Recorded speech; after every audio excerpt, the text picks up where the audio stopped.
Si Wildan Kalau kita siap. itu baru game over ya semuanya ya. Yaudah sekarang kita pulang aja dan persiapkan untuk besok ya.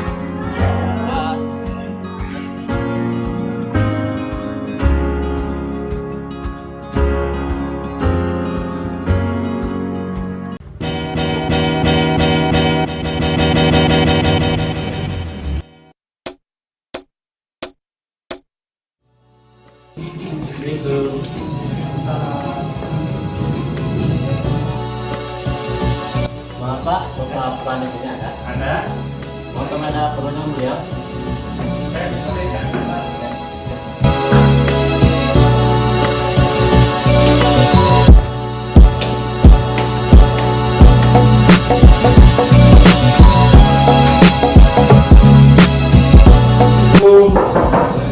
Ada kamu?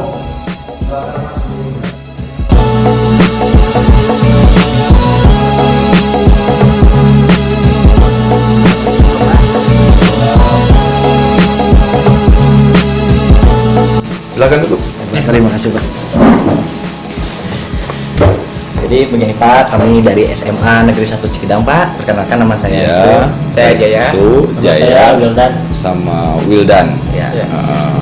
Jadi Pak, kami itu bermaksud untuk meminta permohonan izin dari Bapak karena kami akan melaksanakan kegiatan di Desa Cihanjawar ini, khususnya di Kaki Gunung Gede. Oh, di kawasan Taman Nasional Gunung Gede Pangrango berarti ya. Ya.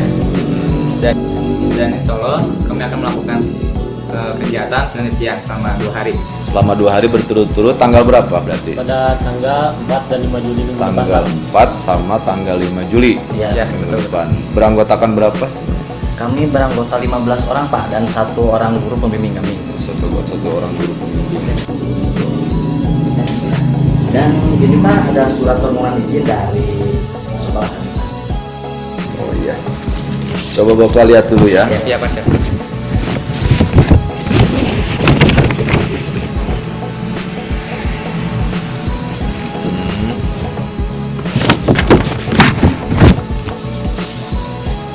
Ya udah, secara legalitas formal surat permohonan dari pihak lembaga, khususnya sekolah sudah Bapak terima.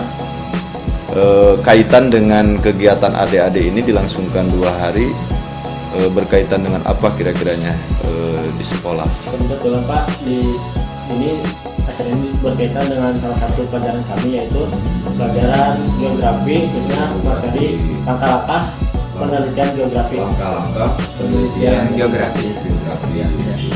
Selanjutnya Pak, kami minta gambaran umum tentang desa Bapak. Baik, terlebih dahulu mungkin adik-adik sekalian belum juga mengenal nama Bapak. Ya. Perkenalkan, nama Bapak Dodi Rahmat SPD, jabatan Kepala Desa Cihanyawar periode 2013-2019. Nah, berkaitan dengan gambaran umum ataupun profil Desa Cihanyawar, Desa Cihanyawar memiliki luas wilayah kurang lebih 942,7 hektar yang terdiri dari daratan kering dan daratan basah. Nah, artinya ketika berbicara monografi secara keseluruhan, bahwa Desa Cihanyawar ini merupakan desa yang berada di Kecamatan Nagrak yang paling ujung utara yang langsung berbatasan dengan Taman Nasional Gunung Gede Pangrango. Jadi ada beberapa perkampungan, ada beberapa dusun yang memang notabene itu langsung bersentuhan dengan batas Taman Nasional Gunung Gede Pangrango. Nah, berkaitan dengan jumlah penduduk sampai dengan saat ini, jumlah jiwa keseluruhan lelaki dan perempuan diperkirakan sudah mencapai 7.065 jiwa, ya, 7.065 jiwa. Dengan hak pilih sampai dengan 2018 ini diperkirakan berdasarkan hasil daftar pemilih tetap itu mencapai 4.059. Nah, itu gambaran umum. Kami memiliki 4 wilayah kedusunan dipimpin oleh masing-masing kepala dusun, terus 6 RW, 25 RT dengan struktur pemerintahan berdasarkan legalitas regulasi Undang-Undang Desa Nomor 6 Tahun 2014 bahwa kita ini sejatinya tidak ada lagi yang namanya jabatan ASN ataupun pegawai negeri di tingkat desa. Jadi dari mulai kepala desa, sekretaris desa, membawahi 2 staf tata usaha, staf keuangan, ada kepala dusun dibantu para kasih yang kurang lebih ada 3. Nah, berkaitan dengan kegiatan adik-adik ini akan semacam dijumpai mungkin di lapangan tentang bagaimana caranya masyarakat sekitar kawasan cara memenuhi kebutuhan hidup yang bagaimana kita ketahui bersama terjadi berbagai fenomena yang terjadi dari mulai aturan yang ditetapkan oleh Kementerian Hutan, karena statusnya dulu hutan Taman Nasional ini merupakan perhutani. Karena berkaitan dengan status hutan, ada perubahan dari kawasan perhutani jadi kawasan Taman Nasional, yang artinya terbitnya Undang-Undang Perambahan Hutan, artinya terjadi perluasan wilayah zona disebutnya. Ya, makanya timbul ada yang disebut dengan zona manfaat, zona tradisional, zona rimba, dan zona hutan yang di dalam itu secara keseluruhan. Nah, ini berimbas kepada tatanan struktur masyarakat dan kebiasaan hidup masyarakat yang berkaitan dengan mata pencaharian. Nah, ketika pada saat perhutani, di sini ada simbiosis mutualisme. Artinya, masyarakat pada waktu itu boleh menggarap dan memanfaatkan lahan hutan tersebut sepanjang tanaman, pohon-pohon yang ditanam oleh perhutani itu masing-masing dijaga, dirawat. Dalam hitungan tahun kurun waktu tertentu, hutan itu, karena hutan itu statusnya produksi, hutan produksi, ditebang, tanam lagi, ditebang, tanam lagi, tapi masyarakat tidak diusir dari dalam kawasan. Nah, setelah terbitnya Undang-Undang Perambahan Hutan itu, artinya perluasan Taman Nasional, maka zona ini tertutup aksesnya untuk masyarakat secara total. Nah, kalau digambarkan secara umum, masyarakat yang langsung berkenaan dengan kawasan Taman Nasional itu kurang lebih ada 5 titik. Dari sebelah sana itu Dusun Panyusuhan, Kampung Kuta, Kampung Pasir Buntu, Kampung Lamping, Kampung Sordok, Kampung Cilondong. Ini mencapai mungkin beberapa ratus kakak. Nah, imbasnya ketika pengelolaan hutan sedemikian rupa sudah diputuskan oleh pemerintah, makanya mungkin kami juga pemerintah desa beserta pemerintah daerah Kabupaten Sukabumi beserta lembaga sosial masyarakat termasuk Yayasan Konservasi Internasional yang membidangi reboisasi dan penghijauan hutan berusaha mewujudkan berkaitan dengan program pemberdayaan untuk menghindari gejolak warga ketika diusir dari kawasan karena berkaitan dengan isi perut ataupun mata pencaharian. Nah, mungkin adik-adik di lapangan mungkin nanti akan juga menjumpai semacam curhatan ataupun kekesalan ataupun kegamangan lah gitu dari masyarakat, karena memang ini sudah menjadi sebuah kultur yang sangat membudaya, artinya betul-betul sudah mengikat, melekat berkaitan dengan kebutuhan hutan ini. Nah, yang berkaitan dengan Undang-Undang Perambahan Hutan itu diantaranya masyarakat pertama tidak boleh bercocok tanam di dalam kawasan. Yang kedua, masyarakat tidak boleh lagi mengambil pohon, kayu, dan sejenisnya, disebut illegal logging. Yang ketiga, tidak boleh mengambil satwa ataupun fauna. Dan yang keempat, tidak boleh ada bakar-bakaran dan segala macamnya. Artinya tidak boleh ada aktivitas yang lain selain konsep MOU yang dibuat antara pemerintah desa, kelompok masyarakat tani, dan yang terakhir dengan Taman Nasional. Nah, lebih berbicara masalah ke depan, karena luas wilayah Desa Cianyawar ini mayoritas bersentuhan langsung dengan Taman Nasional.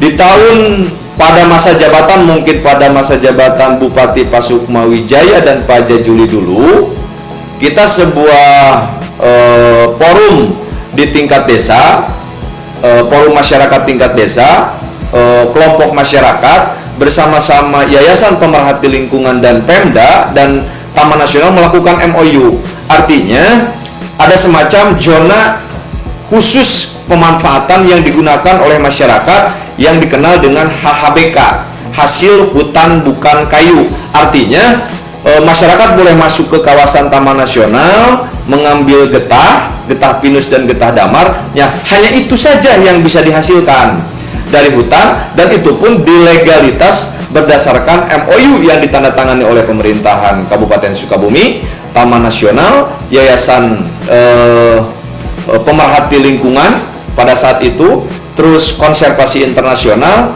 dan pemerintah desa pada khususnya yang mewakili masyarakat. Nah, untuk selanjutnya saya atas nama jajaran pemerintah Desa Cihanyawar mengucapkan mungkin selamat datang di kawasan pemerintah Desa Cihanyawar, Kecamatan Nagrag, Kabupaten Sukabumi. Adik-adik yang akan melaksanakan kegiatan mungkin entah bersentuhan langsung dengan alam, entah bersentuhan langsung dengan warga masyarakat. Kami hanya bisa menggambarkan bahwa kita itu masyarakat mayoritasnya adalah masyarakat gunung. Kita itu masyarakat wilayah pinggiran, wilayah desa. Jadi kalau misalkan menemui masyarakat yang kurang sopan ataupun kurang etika, mohon dimaklumi sedemikian rupa. Artinya saya juga mengharapkan ketika adik-adik bisa belajar secara langsung, face to face dengan masyarakat, terus ketemu langsung dengan masyarakat, ngobrol langsung dengan masyarakat, minimal bisa bersimbiosis lah, bisa bersinergis dengan masyarakat, artinya bisa memberikan kesan baik juga ke mereka. Karena saya yakin dan percaya Bu Guru juga pinter, pembimbingnya juga pinter, kita sama-sama adat ketimuran. Yang terpenting kita bisa menyesuaikan dan adaptasi berkaitan dengan lingkungan sekitar yang akan kita jumpai. Nah, pesan terakhir, saya selaku Kepala Desa Cihanyawar mengucapkan banyak-banyak terima kasih. Mudah-mudahan kedatangan teman-teman, kedatangan adik-adik semuanya yang merupakan generasi emas, generasi yang akan meneruskan pembangunan di masa yang akan datang. Karena tujuan kita itu adalah dua. Yang pertama adalah mengisi kemerdekaan yang sebagaimana para proklamator pada waktu itu kita titipkan adalah agama dan negara. Berkaitan dengan negara ini, bagaimana kita caranya persiapkan generasi emas di masa yang akan datang. Dan mudah-mudahan kedatangan adik-adik membawa manfaat dan membawa keberkahan, wabil khusus bagi masyarakat tatanan Desa Cihanyawar. Mungkin itu aja penjelasan secara singkat dari saya. Terima kasih. Kalau begitu Pak, kami mengucapkan terima kasih kepada Bapak karena Bapak sudah mengizinkan kami dan memberikan saran kepada kami untuk melakukan penelitian yang akan kita laksanakan. Sama-sama. Kalau begitu Pak, kami mohon izin Pak. Siap. Insya Allah kami 2 minggu yang akan kembali lagi Pak. Mohon. Waalaikumsalam warahmatullahi wabarakatuh.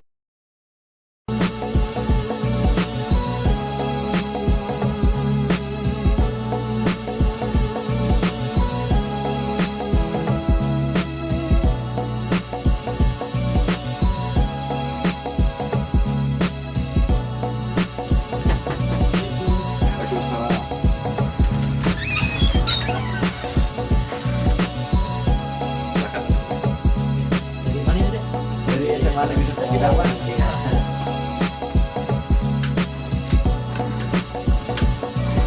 Ya, jadi Pak, kami dari SMA Negeri 1 Cirawas Pak. Perkenalkan nama saya Hestu. Jadi Pak, gini, kita bermaksud di sini untuk meminta permohonan izin dari pihak resort karena kami akan melaksanakan penelitian di kawasan kaki Gunung Gede. Dan insya Allah kami akan melakukan kegiatan penelitian sama hari. Benar Pak, penelitian itu akan kami laksanakan pada tanggal 4 dan 5 Juli minggu depan. Sebelumnya saya ucapkan terima kasih. Selamat datang di Resort Nagrag, ini salah satu resort dari Taman Nasional Gunung Gede. Perkenalkan, saya Pak Arif Yanwar sebagai kepala resort di sini. Hari ini bertemu kepada Pak Dadan Sumana. Senang sekali kami kader dari SMA 1 Cida dalam kegiatan penelitian. Sedikit mengulas tentang Resort Nagrag. Resort Nagrag ini memiliki luas 1.655,7 km. Jadi ini merupakan salah satu resort di bidang PTNP 2020. Pesan saya buat adik-adik nanti melakukan penelitian, hati-hati untuk di lapangan, jadari baik-baik teman-temannya. Pesan yang paling utama adalah jangan meninggalkan apapun kecuali jejak kaki, dan jangan mengambil apapun kecuali foto. Mungkin seperti itu. Terima kasih. Mungkin hanya itu Pak. Terima kasih atas permohonan izin dari Bapak. Dan kami insya Allah akan melaksanakan kegiatan ini yang sesuai tadi Bapak sudah sampaikan kita. Akan kami jadikan sebagai pegangan untuk kita ya Pak. Terima kasih Pak. Kami mohon pamit ya Pak. Terima kasih. Kapok ya. Hati-hati ya. Iya Mas.